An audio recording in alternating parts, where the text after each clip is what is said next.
Assalamualaikum warahmatullahi wabarakatuh. Saya Muhammad Ramlan, relawan dari Makassar. Di channel ini saya akan menyampaikan amanah bantuan dari Peduli Sesama 21 buat kakek Tahir yang sehari-hari berjualan ikan keriling.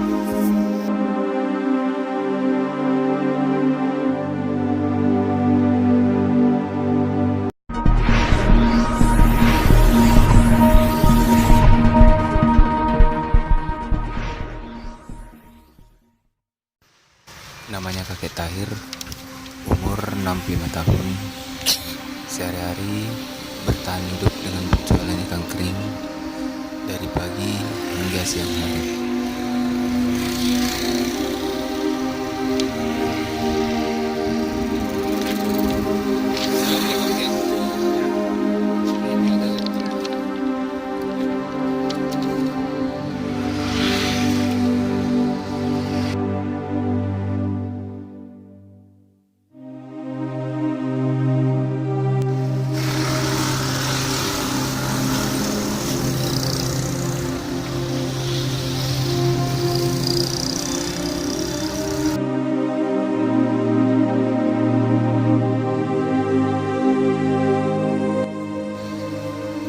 Tinggal di rumah kontrakan, tepatnya di Jalan Sultan Abdullah, Makassar.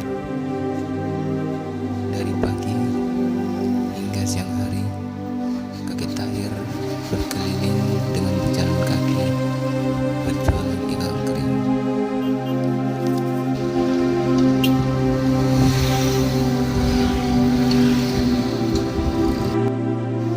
Tak jarang, seharian berkeliling, tak satu pun dagangan kakek Tahir laku terjual.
Ya,